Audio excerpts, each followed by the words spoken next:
Thank you, respected Chairperson, and good afternoon, everyone. Post-lunch talks have their own critical risks, and coupled with the fact, and as we heard, our Chairperson is yet to have lunch, but I hope that we can get through without a hypoglycemic event occurring. It's a pleasure to be amongst you. What I thought we will touch upon in the next 15 minutes is a few reflections on why this topic, why this title, why this theme. Look at a few leadership challenges in critical care. What does the evidence tell us? Suggest a team performance framework for the intensive care unit specifically, which could be used further for developing training and educational materials. Thinking of self-leadership, how does one go ahead on that path? And I'd like to end with recommending a few resources for those in the audience who might be interested in further developing their leadership skills. So let me get started there. The thought for the day. So if we are saying leadership and teamwork in critical care, critical for success was the broad theme of the talk. A thought on leadership itself. We're still faced with the question, what is leadership? If you look at literature, we have more than 300 definitions of the subject, and not more than 5 experts agreeing to any one definition. And I hope at the end of this talk we'll have another few. And that keeps the romance of the subject alive, I guess, as well. But we're trying to grapple very hard what makes a leader, and the million-dollar question, are leaders born or are they made? The best quote that I've heard on the subject says, leaders are born and then made, which means that there is something inherent from within, but it's largely a product of life's experiences that you go through that enable and mold you as a leader.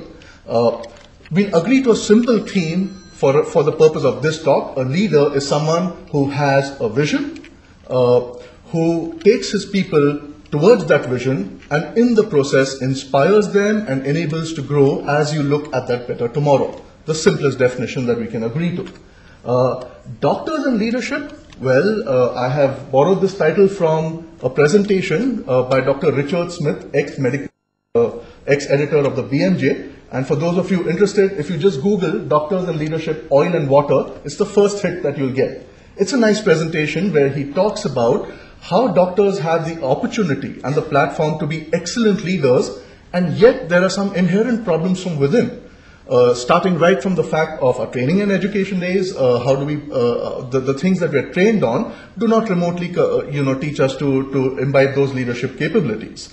And then as we go ahead, doctors are kindly driven by science and suffering, facts and data, but not really thinking about a vision and a mission and taking people along. Doctors are driven more by the quality of the problems that they need to resolve. We are fiercely independent of our autonomy and trained to guard it. But then leadership is about working in teams and taking people along. Warren Bennis once somewhat uncharitably said, leading doctors is like herding cats. But I'm not sure that's quite true, because we have some excellent doctors who are also excellent leaders. And I think we have to understand how we can take that ahead. Well, you're the experts on the second bit of the theme. No other subspecialty in medicine deals with life, death, end of life and death, rapid advances in medical science, expertise, and of course interdependencies and the multidisciplinary approach that critical care does. And by nature of that, the ethics, emotions, and the informed choices and the resources that one needs to allocate, to utilize, sometimes produce unique leadership challenges that go well beyond the realm of medical care. Teamwork, of course it matters. We are aware of that, and you don't need a randomized control trial to prove that it does matter, and especially when you're dealing with these edge-of-the-life situations. But to truly build teams that are built on a foundation of trust, where communication is open, where commitment is real, there is clarity of purpose, accountability, and peers hold each other responsible for results, well, that's something which requires some taking to do. And if I were to ask you what's your definition of success, I think to each his own, whether you look at success from the outcomes of the patient, and I suppose as clinicians and as doctors, the heart of our efforts should be towards the patients and the outcomes, but professional and personal successes that we cherish. And success is not just what you achieve, but what you leave behind. What's the legacy we wish to leave behind is something that we could think of. So I'd like to end the reflections on the theme by saying that healthcare leadership, above all, is a service. to my mind. And when I say service, I think one option of a healthcare leader is to have a mindset which is service oriented, developing and using capabilities to serve others, especially patients, with compassion and care, and that's a mindset. Education is a key priority. How do you value and promote education? How do you mentor, and how do you establish that as a lifelong learning process? Respect, promoting respect and dignity for self and others. Vision is a key requirement for a leader. Do you have the foresight to dream? Can you communicate that dream? And can you inspire others to share it with you? An inclusive attitude is required. Can you engage stakeholders on the journey? A critical skill would be communication. Do you openly communicate, share your ideas clearly and transparently? And finally, like you're looking at outcomes in critical care, I would say the final outcome is enrichment, the wholesome growth of people that you want to be associated with, your followers. And when I say wholesome growth, I mean professional, personal, and as we advance through the journey of life, a spiritual growth as well is something that we can all aspire to. So this would be my summary of the attributes required for leadership in healthcare. Above all, a passion to serve and service. If you think you want to move up on the journey of leadership, this will not happen today. So if you think we can attend some course and say, wow, leadership skills have improved, certainly this is not what is going to happen. And the other thought is that very often there are differences in perception between leaders who think they are leading versus followers who have an entirely different thought. Think about a leader, a head of a unit in a critical care unit versus what the senior residents think and the junior residents think and what the nurses think of the person's leadership style, and you will get some pretty amazing differences.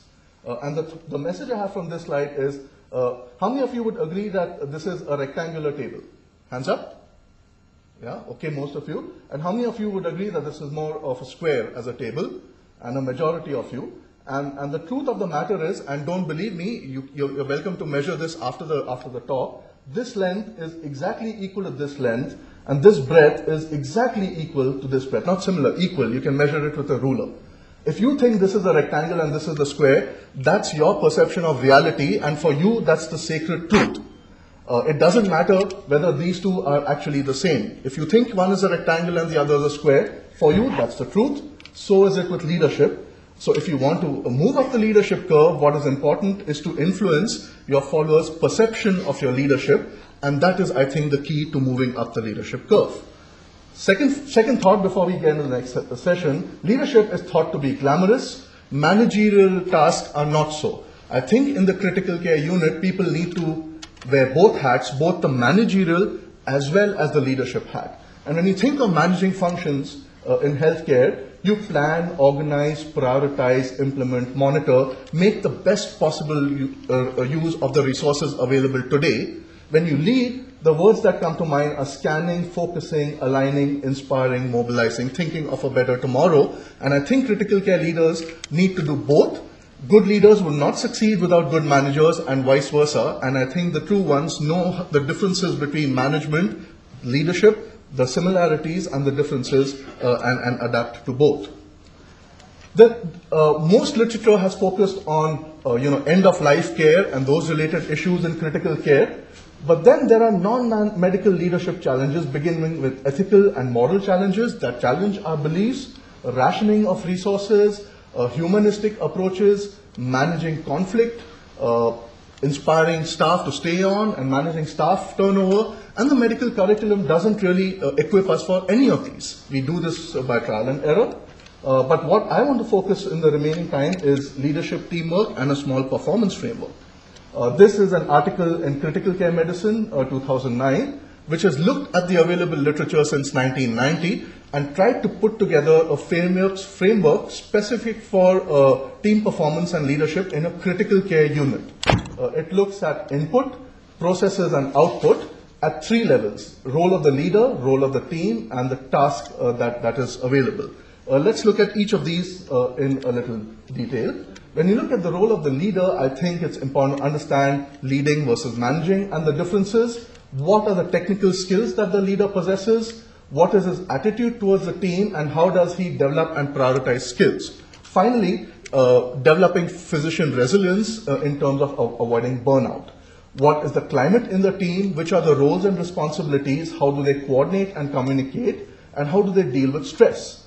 And finally, at the level of the task, a greater understanding of the complexity and the urgency of the task, which influences the leadership style, the SOPs and the protocols, and the availability and utilization of resources.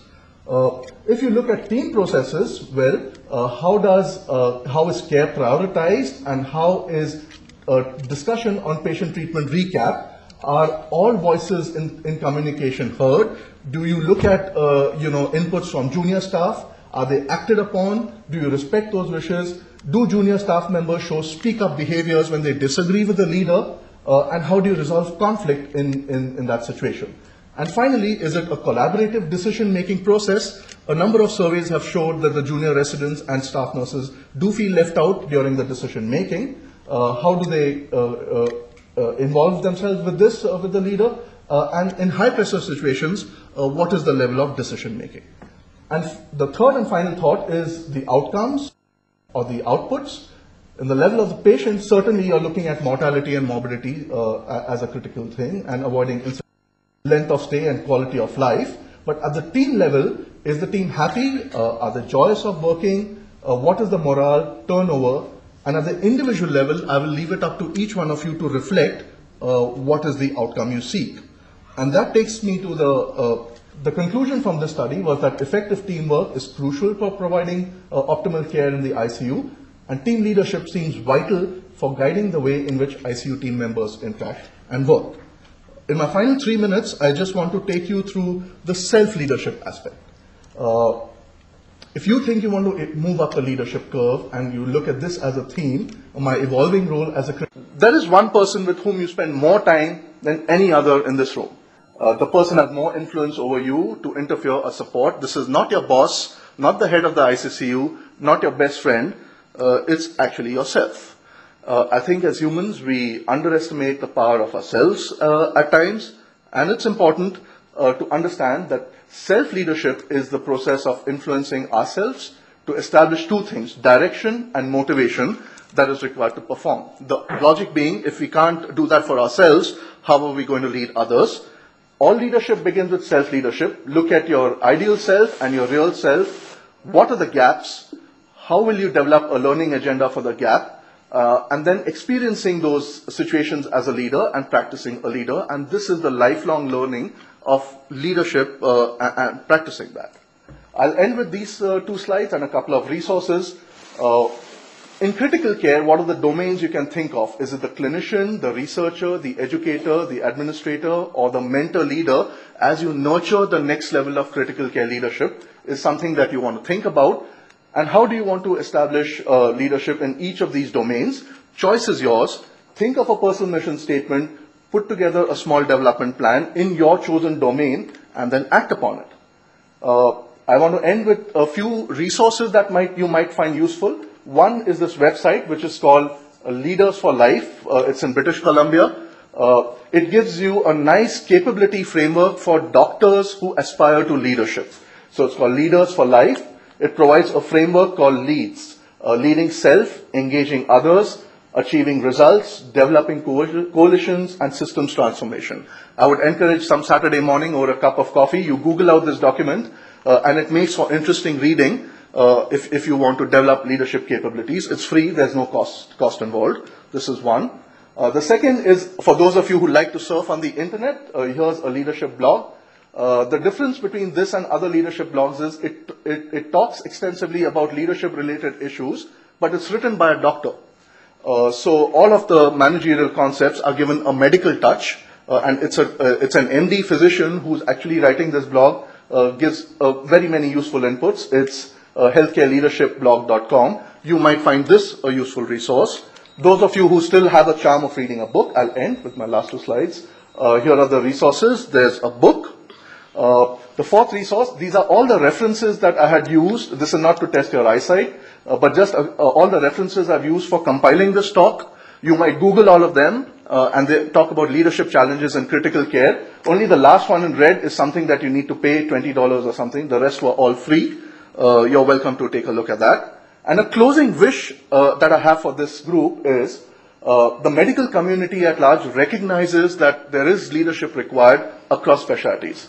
If you look at oncology, ASCO from 2011 onwards, this year onwards, at their annual conference, has started 2-day leadership workshops. They talk about communication, negotiation, and all of the skills, caregiving, and a 1-year program. Last year at the Critical Care Society, I picked this up from the website. The ultimate aim in India is to raise the level of critical care practiced in the country and to develop future leaders in the field of critical care. And if this is one stated ambition of the Critical Care Society, I am wondering whether it's time now, with all of the training programs that we have on the technical front, to begin to introduce in India programs that will, in a systematic manner, seek to nurture and grow leaders in the field of critical care medicine. This is my final slide. I'll leave you with a final thought, which is simply that, ladies and gentlemen, critical care physicians deal with death, deal with edge-of-the-life situations, and critical care leaders just cannot afford to be wounded healers. I think it's important to take care of yourselves, take the time to think, take time to play, take time to laugh long and loud, especially at ourselves, take time to love and be loved. Doctors cannot be wounded healers, and intelligence and capability cannot be enough. There must be the joy of doing something beautiful. Thank you.